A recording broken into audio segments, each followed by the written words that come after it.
네.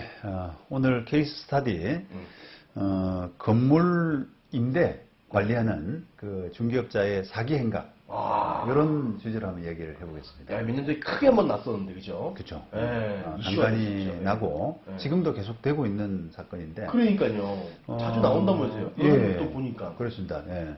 그 이제 대표적인 방법이 뭐 이제 우리가 건물주께서 직접 관리를 못하기 때문에 중개업자한테 뭐 이게 계약하고 그다음에 청소하고 이런 부분을 다 일괄적으로 맡기는 네. 이런 이제 형태의 계약을 하고 그 중개업자가 임대차 계약을 하는 과정에서 네.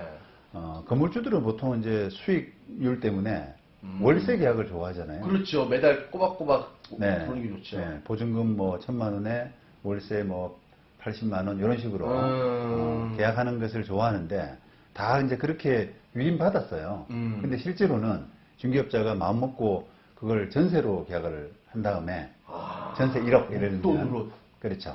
전세 1억 그러면은 그 주인한테는 거짓말을 보고합니다. 천에 70에 됐다. 이렇게 이제 보고를 하는 거죠. 계약서도 이제 가짜로 쓰고요. 네. 그러면 이제 그 차익이 9천만 원이 생기잖아요. 그러니까 자기가 이제 갖고 있다가 그걸 계속 거기서 이제 월세도 보내주고, 계속 보내주다가, 네, 보내주고, 그렇게 이제 거짓으로 지내면서 뭔가 다른 걸로 보충하려고 하는데 그게 돌려막기가 잘 안 되면 이제 사고가 터지고 잠적해 버리는. 이런 식의 사고가 진짜 많이 들었습니다. 이게 네. 뭐 집주인이 좀 노쇠 있거나 뭐 지방에 요양차 간 사람들 네. 그런 게 많이 터진다고 들었습니다. 그렇습니다. 근데 건물주가 사실은 이제 그런 뭐 연세라든지 또는 뭐 지방 문제 이런 지역 문제 이런 문제가 아니더라도 네. 중개업자한테 그냥 맡겨놓는 경우가 참 많습니다. 믿고? 실제로 예, 믿고. 그래서 올해 이제 보통은 그렇게 뭐 바로 이렇게 알게 된 이런 중개업자가 아니잖아요. 오랫동안 이렇게 뭐 알고 하니까 저 사람은 신뢰가 간다라고 해서 맡겨놓는데 그런 신뢰들이 이제 상황에 따라서 그 중개업자가 만약에 뭐 신용적으로 뭔가 좀 문제가 있다, 재정적으로 그런 상황이 생기게 되면 그냥 이렇게 약간 도박을 했다든가 욕심을 내는 거죠. 네. 그렇죠. 네. 주식에서 뭐 손해를 봤다 이러면 이제 그 돈을 가지고 잠깐 주식 투자해서 불려가지고 뭐 메꾸다 이런 마음으로 시작을 하거든요, 보통. 근데 이제 그게 그 집 한 채 원룸 하나당 예를 들면 9천만 원을 빼먹었는데 그게 만약에 뭐 50개 이렇게 되면은 예, 50억이네. 예, 그렇죠. 금방 50억이 되고 그거는 그 오슬람 임플란트 그 직원도 네. 잠깐 빼가지고 뭐 빚 갚으려다가 물려가지고 걸린 거 아니에요. 그렇죠. 다 이제 처음에 시작은 조금 어떻게 보면 뭐 이런 표현을 쓰면 그렇지만 약간 순수한 그냥 단순한 잠깐 뭐 내가 해서 돌려막지 뭐 이렇게 했는데 되지. 그게 이제 뭐 잘 안 되는 거죠.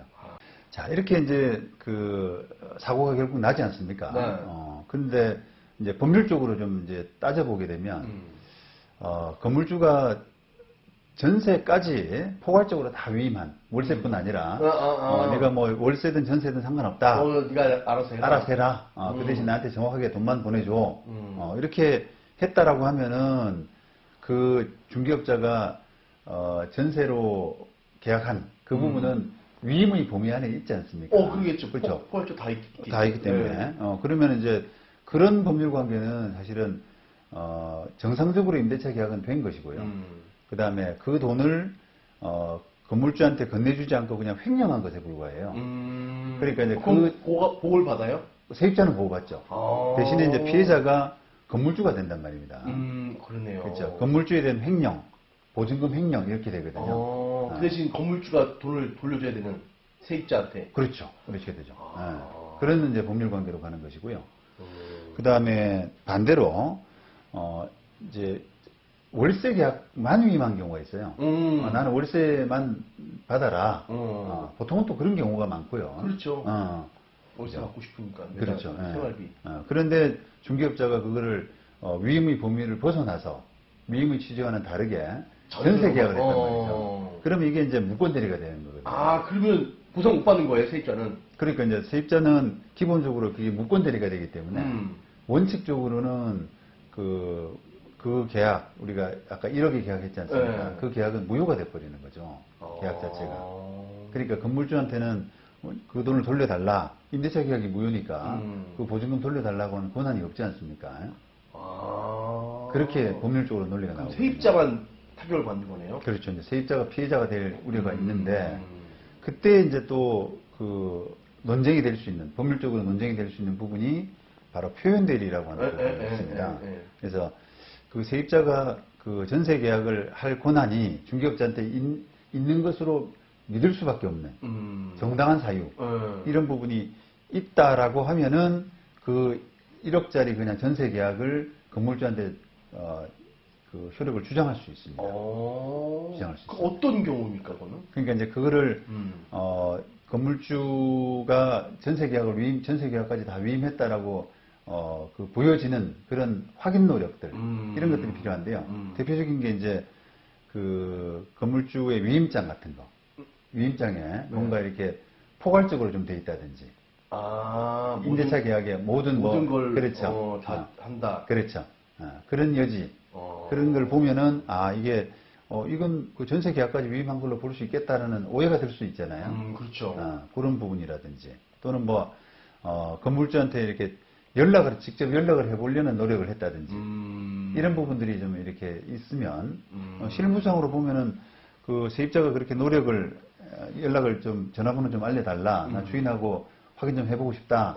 이렇게 해서 연락을 하는데, 그 중개업자가 가짜 주인을 동원해가지고, 통화를 했으면. 예, 통화를 하고 이렇게 했으면, 그냥 거기서 이제 속아 넘어가 버리지 않습니까?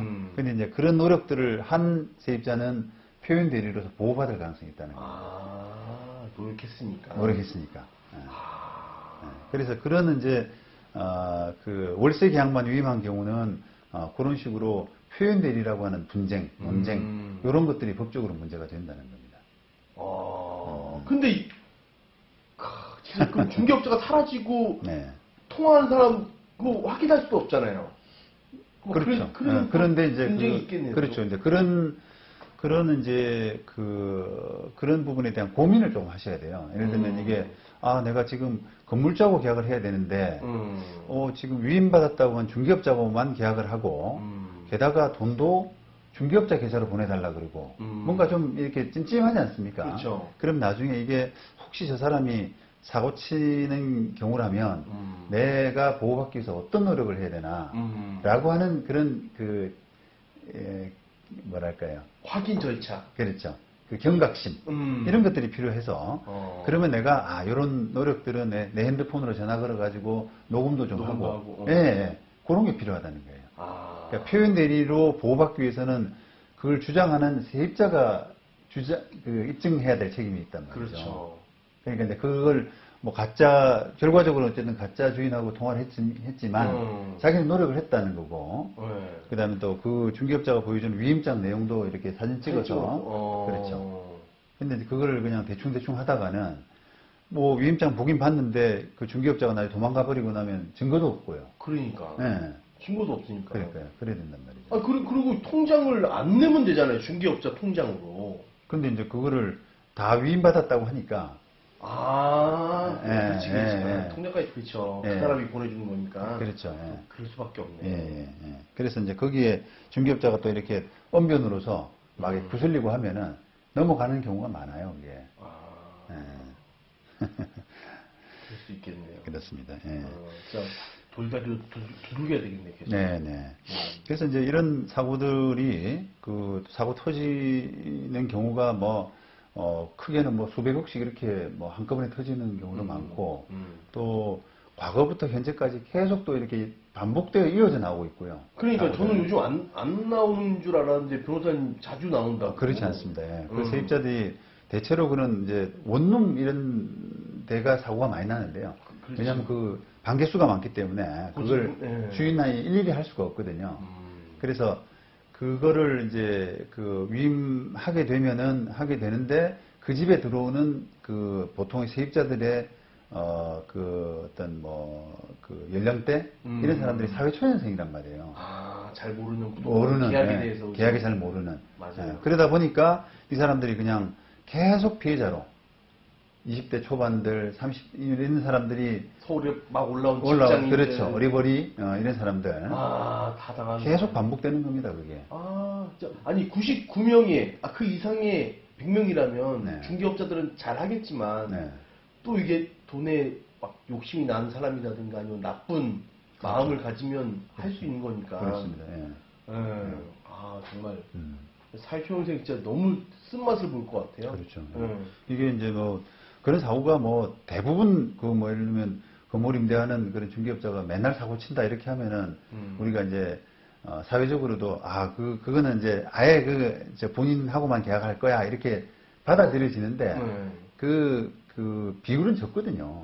비율은 적으니까 이제 어쩌다가 이렇게 한 번씩 툭툭 터지고 이런 경우 때문에 그런 사고방식이 자꾸 안 바뀌는 겁니다. 확. 그렇죠. 예. 맞아요. 예. 그냥 뭐 주위에서 중개업 믿을만한 저 사람 믿을만한 중개업자니까 그냥 계약해도 돼 이렇게 그냥 뭐 전에 듣고 그냥 쉽게 계약하고 이렇게 되는 거죠. 그러니까요. 돈이 큰 거니까 무조건 확인 절차를 계속 전화도 하고 녹음도 하고 그렇습니다. 사진도 다 찍어놓고 네. 중개업자 대화 내용도 녹음하고 요즘 녹음 기능 좋잖아요. 그렇죠. 예. 그렇습니다. 예.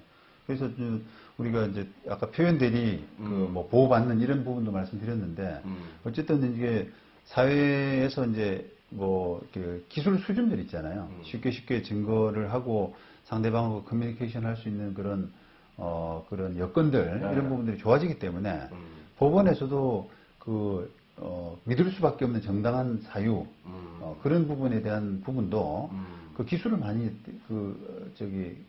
염두에 두고 예를 들면 뭐 외국에 있다고 그래서 뭐 통화가 안 된다고 그래서 난 믿었다 이렇게 하면 법원이 받아주기 힘들단 말이에요. 외국에 있는데 왜 통화가 안 돼? 쉽게 통화되고 여건이 다 돼 있는데 이렇기 때문에 이제 좀 더 주의하셔야 되는. 그러니까요. 예, 저도 약간 그런 요즘 그거 하나 혜택을 본 게 네. 제가 핸드폰 이제 세입자와 계약할 때 핸드폰 녹음을 켜놨어요. 예. 중개업자랑 중개 사무소 소장님하고 저랑 세입자랑 하면서 월 관리비가 그냥 그 전 계약서 2만 원 돼 있으니까 2만 원 적은 거예요. 근데 제가 확인해 보셨으니까 아니 2만 원 거의 맞아요 넘어왔어요. 알고 보니까 3만 원 오른 거예요. 네. 그 만 원 때문에 실경에 났는데 제가 녹음을 들려줬죠. 저기 2만 원이라고 그랬잖아요. 그러니까 그래 그럼 제가 복비에서 좀 깎아드릴게요 한 거예요. 세입자. 예. 그게 이제 뭐 세입자가 악의였을 수도 있지만 자기가 이제 거짓말했을 수도 있지만 사람이란 게 뭐 기억이 잘 안 날 수도 있잖아요. 그렇죠. 그게 중요치 않은 부분은 그냥 하면서 그냥 넘어가다가 그게 이제 서로 착오가 있을 수 있으니까 그런 차원에서도 서로 분명히 녹음하고 계약서 쓰고 계약 쓰고 그렇죠. 사진도 찍고 맞습니다. 전화 통화도 하고 맞습니다. 그게 꼭 필요하다고 할 수 있습니다. 네. 그리고 이제 이런 이제 사례에서 보신 것처럼 뭔가 주의를 해야 되는데 사실은 이제 임대인의 주의사항과 뭐 임차인 입장에서의 주의사항 이런 것들이 좀 다를 수가 있는데요. 냉정하게 보면은 사실은 이런 사고가 터졌을 때 주로 피해를 임대인, 임차인 쪽에 누가 볼 거냐라고 하면은 임차인 쪽에서 많이 봐요. 그렇죠. 임차인 쪽에서. 그러니까 건물주는 이제 월세 계약만 위임한 게 맞거든요. 그러다 보니까 그게만 밝혀지게 되면은 세입자가 이제 무권 대리로서 그러니까 대리권 없는 사람하고 그냥 계약을 한 꼴이 돼서 표현 대리라는 부분을 이렇게 인정받지 못하면 손해 볼 수밖에 없는 구조란 말이죠. 독박 쓰네요. 독박 쓰는 거죠. 그래서 소송하게 되면 거의 세입자가 집니다. 이런 구조에서는. 그러다 보니까 이게 이제 어떤 현상이 생기냐. 아까 건물주가 좀 이런 사고를 미연에 방지하기 위해서 좀 이렇게 세입자하고 계약 체결되면 전화해가지고 그렇게 계약된 게 맞느냐 확인도 하고 그 다음에 간혹 가다가 건물 관리 차원에서 좀 가서 저기 똑똑 두드려가지고 잘 안부 사시냐. 인사 겸 확인도 하고 이렇게 했으면 좋은데 그러니까. 하면 좋은데 건물주가 그렇게 안 하는 이유 중에 이제 실제로 잘 못하는 분들이 많거든요. 못하는 부분 중에는 이유 중에는 저는 사고 터졌을 때 누가 손해보느냐라고 하는 부분에서 세입자가 손해를 보기 때문에 그렇죠. 거의 80, 90%가 세입자죠. 그렇죠. 세입자가 손해보기 때문에 건물주의 노력은 사실은 상대적으로 덜합니다. 내가 뭐 그렇게까지 할 필요 있어? 그렇죠. 사고 터지면 네가 손해인데. 전세 사기 터졌다면 다 세입자가 당하는 거지 뭐 건물주가 당했다는 소리 한 번도 못 들었는데. 그렇습니다. 예. 그러니까 이제 우리가 이런 사고가 터지면은 손해 볼 쪽에서 손해 보는 쪽에서 더 챙겨야 되잖아요. 자기 거를. 아, 근데 건물주 전화번호 있으면 전화 통화하는 거지. 추석 때 잘 지내십니까? 하면서. 예, 맞아요. 그래서 한번 이제 어쨌든 그런 구조가 돼 있는데 제가 한번 그 임대인 또 임차인 이런 쪽에서 뭐가 주의해야 될지를 한번 말씀드려 볼게요. 네. 자, 뭐 이야기 도중에 대부분 나온 이야기인데 임대인 입장에서 주의해야 될 거는 일단 중개업자하고 그런 이제 위임 계약 같은 걸 하잖아요. 네. 관리 계약 같은 걸 하잖아요. 거기에 조금 정확하게 월세 계약이다라고 하는 부분을 표시를 좀 하시는 게 좋아요. 위임장에. 그냥 두루뭉술하게 그냥 전체적으로 하게 되면은 오해가 생기고 그게 표현되는 문제에서 나중에 임대인한테 데미지가 올 수가 있거든요. 예, 그러니까 한정해서 예, 명확하게 하게 하고 그다음에 또 때로는 뭐 계좌번호를 좀 특정을 해가지고 요 계좌로만 입금된 것만 인정한다. 그러네. 라든지 네. 그런 부분의 노력 이런 부분이 좀 필요할 수가 있습니다. 위임장에 써놓으면 됐네. 그냥 계좌번호랑. 그렇습니다. 네, 예. 딱 월세다. 예, 관리계약서, 위임장 이런 부분에 조금 이렇게 그 명시를 하시고요. 그다음 또 어떤 드물긴 합니다만 인감 도장을 좀 맡기는 분들이 계세요. 와, 그건 진짜 믿는 건데. 그렇죠. 그렇게 하는 것은 이제 절대 안 된다. 안 되죠, 그건. 그다음에 또 계약이 됐다라고는 이제 보고를 받을 거 아닙니까? 그러면은 그 임차인한테 좀 정해진 연락처, 지정된 연락처 연락도 해보고 또 뭐 한 달에 한 번, 두 달에 한 번 정도는 꼭 관리하는 건물에 방문해가지고 좀 챙겨보는 그런 노력도 좀 할 수가 있습니다. 그런 노력을 이제 하게 되면은 사실은 이미 사고가 터진 것들은 좀 빨리 수습이 되고요. 그다음에 또 그런 노력을 하는 건물주한테는 사기 못 칩니다. 못 치죠. 사기 못 칩니다. 아유, 이게 전화가 오는데. 그렇죠. 예. 그러니까 이제 그 중개업자는 딴 데 가서 사기 치는 그렇죠. 거지. 딴 놈한테. 고수란들. 예. 예. 그러니까 이제 그런 사고 예방도 되고 사실은 이제 뭐 아까 제가 사고 터져서 주로 피해보는 쪽이 임차인이다라고는 하지만 임대인도 사실은 굉장히 심적으로 안 좋아요. 그렇죠. 미안하고 네. 계속 일단 미안하기도 하고 네. 또 법적인 분쟁이라고 하는 것은 또 재판 가면은 우리가 그 좀 세입자 피해도 있으니까 건물주 쪽에서 어느 정도 좀 물어주세요라고 이렇게 조정도 많이 하고요. 판사님이. 그렇게 하니까 그런 부분에 대해서 책임의식이 있잖아요. 그쵸. 책임을 약간은 진다라고 하는 부분에서도 보자 그러면은 그게 사고가 안 터지도록 미연에 방지하는 게 임대인으로서도 좋습니다. 그렇죠. 그러겠죠. 그렇습니다. 세입자 주의사항은 꼭 좀 세게 좀 얘기해 주시죠. 네. 예. 일단 우리가 대리 문제이기 때문에 원칙은 본인하고 계약을 하는데 이것은 어디까지나 대리인에 불과한 사람이다. 그러니까 건물주 이사를 직접 확인하는 것이 원칙이다라고 하는 거기에 딱 스탠스를 잡으셔야 돼요. 부인이든 자식이든. 그렇죠. 네. 그 다음에 무조건. 중개업자든 본인하고. 소유자 본인하고 계약하고 본인의 이사를 확인한다. 그리고 연락을 취했을 때 연락이 안 될 이유가 없다, 사실은. 그렇죠. 외국이든 뭐 교도소가 있는 경우도 사실은 면허가 돼요. 교도소가 있는 경우도 있거든요. 그렇죠. 근데 이제 그분들은 정상적으로 임대차 계약을 하길 원하면 무언가 해줘요. 교도소에서는. 그 발급도 발급됩니다. 네. 진짜 그러니까 안 되는 경우가 없어요, 사실은. 그래서 뭐 요양병원 이야기도 많이 하는데 요양병원 있다면 가셔야 되고요. 거기 가서 내가 직접 한번 그래도 얼굴 뵙고 인사하고 확인도 하고 싶다. 이렇게 하면은 그 중개업자가 이제 찌릿해가지고 그냥 뭐 그렇죠. 계약을 이렇게 가토시키든지 그렇게 해서 도망가 버리는 거죠. 무조건 확인하려는 의지가 중요하네요. 그렇습니다. 네. 그리고 이제 아울러서 되도록이면 건물주 계좌로 직접 보내시는 돈을. 전 중개업자로 보내라면 전 안 보낼 것 같아요. 그렇습니다. 네, 그렇게 저는 그냥 안 할래요. 그러니까 중개업자가 그렇게 바로 큰 돈을 받는다는 것 자체가 이상하는 거거든요. 그러니까요. 예. 근데 이제 그게 아까 사회초년생 이런 분들은 경험들이 없으니까 그냥 뭐 아저씨 같은 사람들이 얼굴 좋은 아저씨 같은 사람들이 뭐 아유 믿어도 돼요 이렇게 하면은 그냥 넘어간단 말이죠. 예, 그렇습니다. 그래서 그 임차인이 하여튼 그 피해자가 될 수밖에 없는 이런 구조, 이런 구조라는 부분에서 하여튼 임차인 쪽에 신신당부를 좀 드리고 싶습니다. 이 사고 터지면 큰일 난다. 네. 그리고 사고 미연에 방지하기 위해서 본인 확인, 그 다음에 계좌 이런 부분들 꼭 주의하시기 바랍니다. 네. 네.